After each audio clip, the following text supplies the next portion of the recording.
What puckers your butthole? Well, we'll talk about what puckers mine coming up in Justin's joint.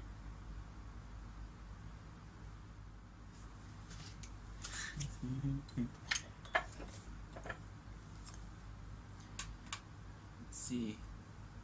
I need my lighter. There's some matches. Something.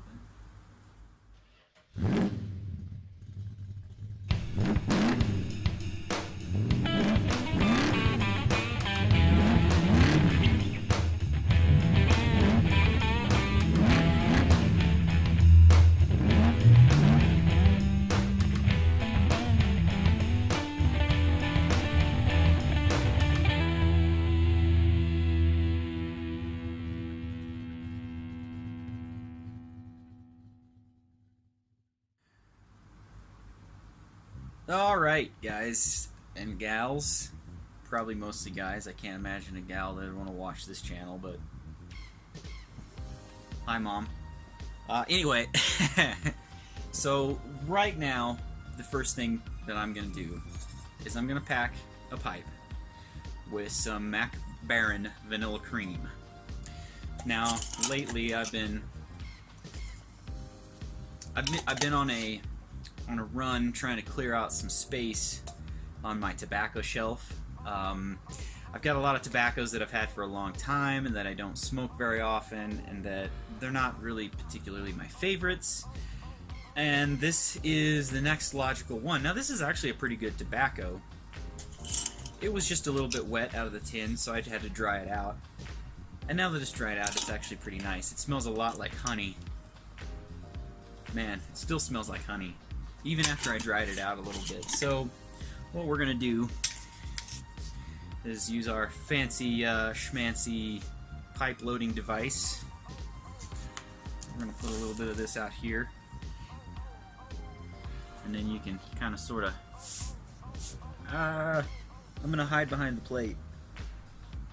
Get a look at it. It's a pretty good looking tobacco. There's some remnants of some flakes in here. There's some, you know, all kinds of stuff in here. Now this stuff here, I've dried it out, so it's a little bit on the dry side, which actually, in my experience for this stuff, it smokes really nice now. When it came, it was just too wet. I could never keep it lit. It was kind of the same as the W.O. Larson, which is now gone.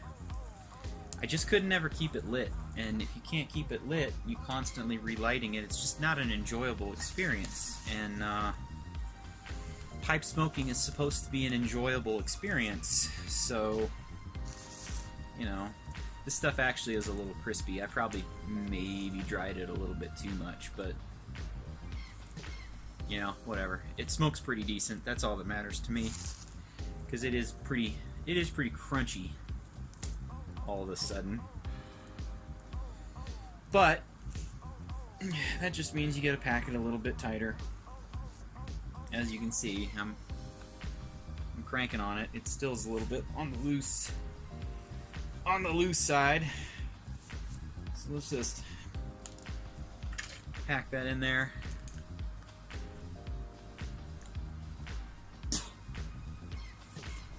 Why does that always happen? It never happens unless I'm on camera, and then I get a mouthful of tobacco. Okay. Let's top off the jar, or put the top on the jar. Set that aside and grab us a match. Light her up.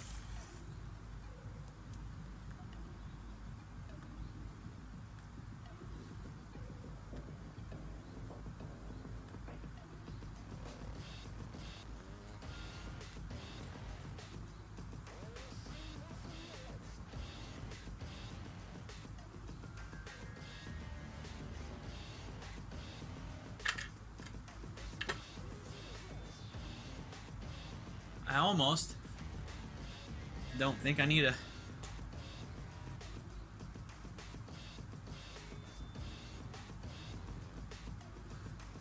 Yeah, it's lit.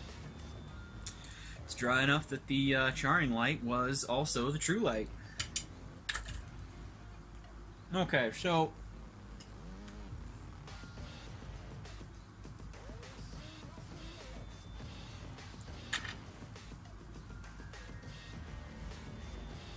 let's get back to the task at hand.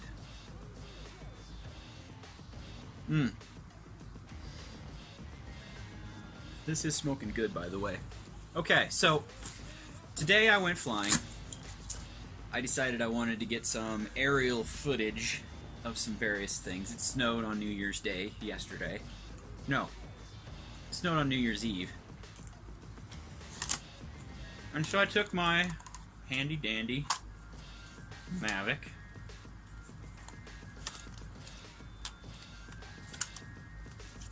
Mavic 2 Pro, or Mavic 2 Zoom, sorry. And I went flying. So, you know, the first part of the flight, it was pretty good, pretty uneventful. I took some aerial video of a tower crane that they're using to erect a parking garage at a light rail station. I did some of that, and then I set it to track the truck and head home. Now, the first thing is, when I set it to track the pickup, number one, I forgot to hit record, so I drove pretty much all the way home with no footage being taken. That was thing number one, upsetting thing number one, annoying thing number one. Really is not that big of a deal. Now, I got home, and I was getting ready to land in the driveway. And it was at about 30% battery left.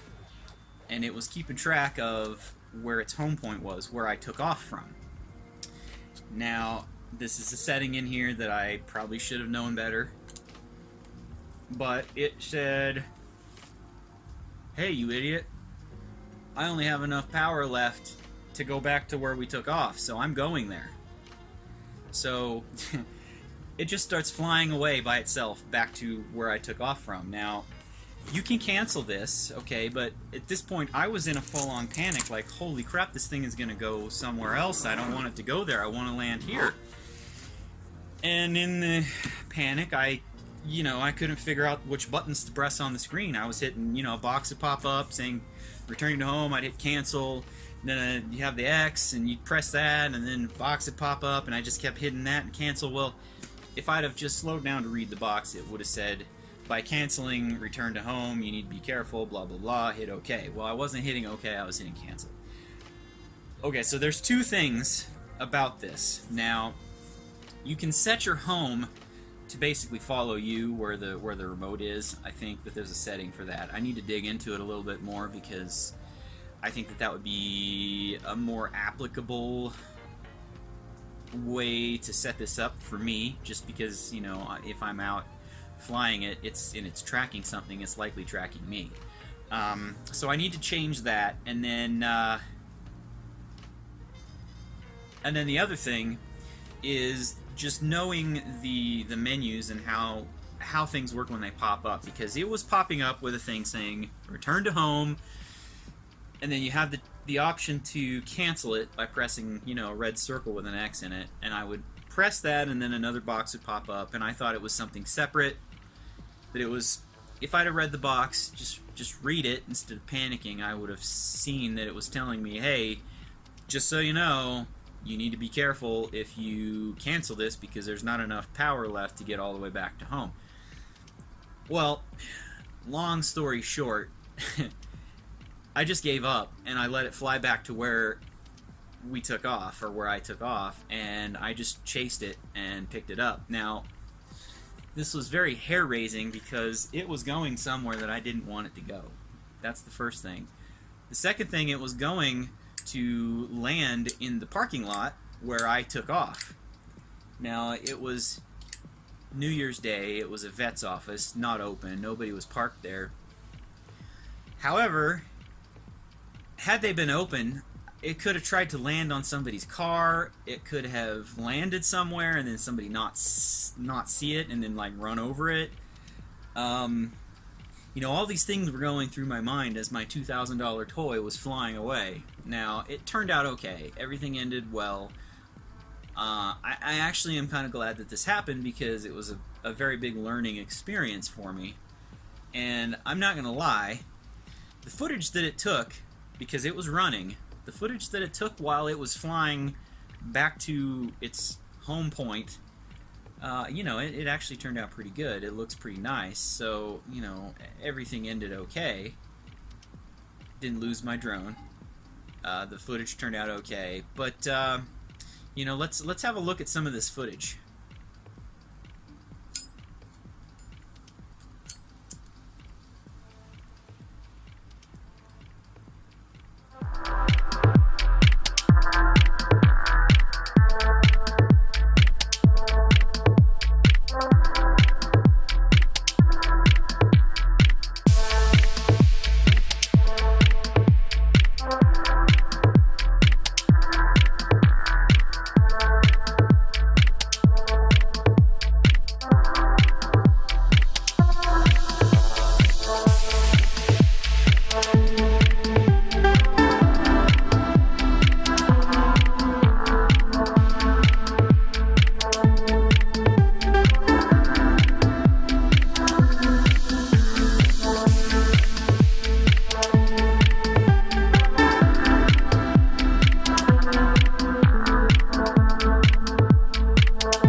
Okay, so this is the point at which I had made it home, and I decided, okay, the battery's getting low, I'm gonna land. And what you'll notice is that I'm starting to come down, and then all of a sudden it just decides, hey, I'm gonna go back up. Right here. It says, and then, of course I'm in the truck panicking because I'm thinking, oh, where's it going? Where's it going? Oh no, it's going home, it's going home. And as you can see, it's just decided it's gonna fly right back to where it took off from. And you know, this whole time I'm thinking, okay, I can handle this. I still got 30% charge on the battery. If I can figure out how to stop it, I can fly it back over here, and everything is gonna be fine. But this is the point at which my brain was in full panic mode, and full panic mode was not able to comprehend what was going on. I don't, you know, when you get into a panic situation and you're not clear-headed and you don't have training, you tend to just screw up, and that's where I was. You know, if I had training or if I had done this before, things would be a little bit different. But it's flying and flying, and so I finally figured out how to get it to stop. And so at this point I'm like, okay, I need to figure out where it's at, and then I can just fly it back to me, or I can fly it somewhere safe to land and just go pick it up. And so, you know, I'm like, okay, where am I? I'm looking around, trying to figure out where I'm at. You know, and I'm like, okay, I know where I'm at. I'm going to fly somewhere and then land. I'll just fly over to one of the main streets and land and go pick it up. And so I start to do that, and then right about here, it gave me the same thing. It said, okay, no, you idiot, I'm going home. I ain't got time, I ain't got power for this. And again, I'm like, well, how do I do this? How do I, So I decided just let it go. I knew where it took off. I was relatively sure that there wasn't going to be anybody driving over it or anything, and I knew, you know, it wasn't like it was going to crash, but it was one of those situations where you have to trust it to do what it's supposed to do, you know. So I'm sitting here thinking, okay, I guess I'm just going to let it do its thing, because it started flying away from me, and my controller actually lost connection with it at a certain point.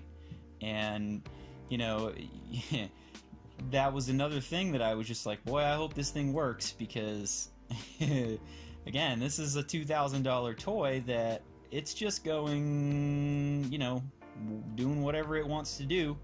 So I took off in the truck and was just headed back over to the point where we took off, where I took off. We keep referring to the drone as, you know, a person. But, you know, now you can see here we're approaching this building right here. This parking lot is where I took off. So it's going to come up here, and it's going to stop, and then it's going to turn around, and it's gonna land. I mean, and the thing about this is, I was really not very far behind it. It landed, and in about, I would say, 10 seconds after the motors shut off, I was there. You know, like if you look, once it gets landed, if you pay close attention to the street up there,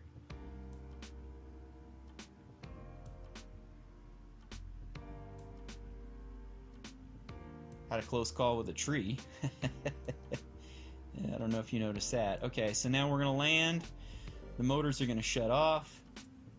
And then it's going to kind of go to the right just a bit. And we're going to wait about 10 seconds. And you're going to see my red truck, just the top of it, drive by right there. Okay? And then you'll see my truck pull up. And I'm going to tell you, this was the most hair-raising day of my life for a long, not of my life, but like for a really long time. This is the most puckered up my butthole has been in a long time. So anyway, there you go.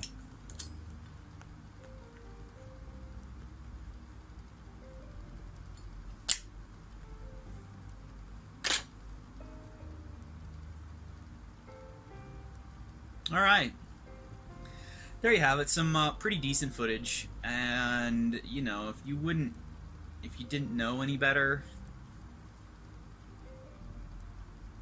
you wouldn't really know that that was not planned. You know, you just look at the footage and you think, wow, this is some pretty nice footage. But everything is good, life is good. I'm gonna enjoy this bowl, and we will see you next time.